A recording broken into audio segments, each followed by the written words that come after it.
ذرا تصور کیجئے، جہاں مسلمان تعداد میں بہت کم تھے اور سامنے ایک بہت بڑا لشکر تھا۔ یہ مقام تھا بدر، 313 مجاہدین اور ایک بہت بڑا امتحان۔ ذرا تصور کیجئے، ایک ایسا وقت جب ایک طرف مسلمانوں کی تعداد کم تھی، وسائل محدود تھے، مکہ میں رسول اللہ اور صحابہ کرام نے کئی سال تک سخت مشکلات برداشت کی تھیں۔ آخرکار رسول اللہ اور بہت سے صحابہ کرام نے مکہ سے مدینہ ہجرت فرمائی۔ مدینہ میں مسلمانوں نے ایک نئی زندگی شروع کی۔ اسی دوران قریش کا ایک تجارتی قافلہ شام سے مکہ کی طرف واپس آ رہا تھا۔ مسلمانوں کو اس قافلے کی خبر ملی اور وہ اسے روکنے کے ارادے سے روانہ ہوئے۔ قریش نے اپنے قافلے کی حفاظت کے لیے ایک بڑا لشکر روانہ کر دیا۔ مسلمانوں کی تعداد تقریباً 313 تھی۔ ان کے پاس تقریباً 70 اونٹ اور چند گھوڑے تھے۔ رسول اللہ نے اپنے صحابہ سے مشورہ فرمایا۔ مسلمان بدر کی طرف بڑھنے لگے۔ مسلمانوں کے پاس تعداد کم تھی، سامان کم تھا، لیکن ان کے دلوں میں ایمان کی وہ طاقت تھی۔ بدر کا علاقہ، بدر ایک ایسا مقام تھا جہاں پانی کے کنویں موجود تھے۔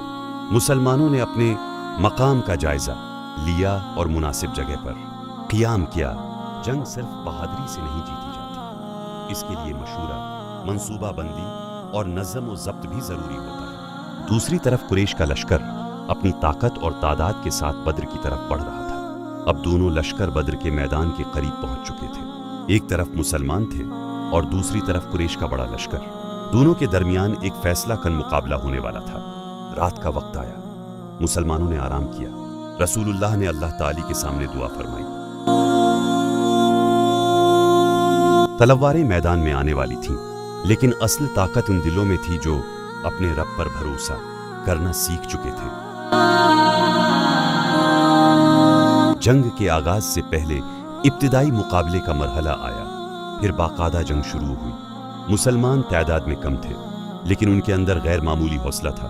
انہوں نے اپنی صفیں قائم کی، اپنے قائد کی اطاعت کی اور اپنی ذمہ داری ادا کی۔ قرآن مجید میں غزوہ بدر کے حالات اور اللہ تعالی کی مدد کا ذکر موجود ہے۔ توکل کا مطلب ہاتھ پر ہاتھ رکھ کر بیٹھ جانا نہیں۔ اللہ تعالی نے مسلمانوں کو مدد عطا فرمائی اور بالآخر حالات مسلمانوں کے حق میں بدلنے لگے۔ بدر کی فتح مسلمانوں کے لیے صرف ایک فوجی کامیابی نہیں تھی۔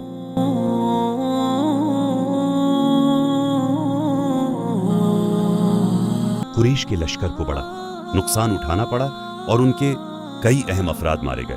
بہت سے افراد گرفتار بھی ہوئے۔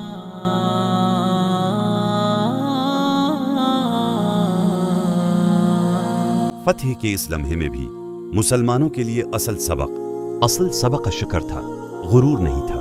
عرب کے قبائل کو معلوم ہو گیا کہ مدینہ میں مسلمانوں کی ایک مضبوط جماعت موجود ہے۔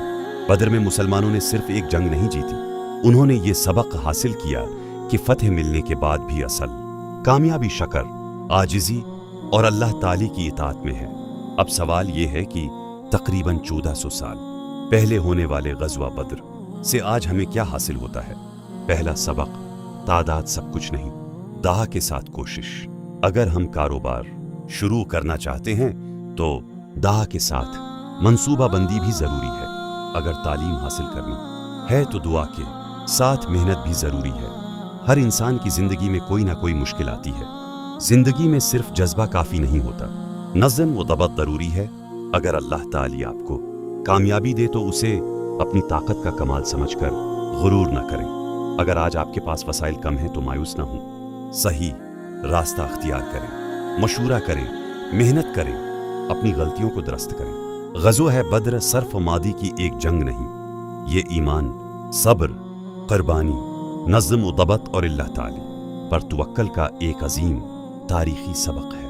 اللہ تعالی ہمیں قرآن و سنت کی صحیح تعلیمات سمجھنے اور ہر حال میں اللہ تعالی پر بھروسہ رکھنے کی توفیق عطا فرمائے، آمین۔ دوستو، غزوہ بدر ہمیں ایک عظیم پیغام دیتا ہے۔ کامیابی ہمیشہ زیادہ تعداد والوں کی نہیں ہوتی۔ اگر آپ کو یہ تاریخی اور ایمان افروز داستان پسند آئی ہو تو ویڈیو کو لائک کریں، چینل کو سبسکرائب کریں۔ اگلی ویڈیو میں ہم اسلام کی تاریخ کے ایک اور عظیم واقعے کے ساتھ حاضر ہوں گے۔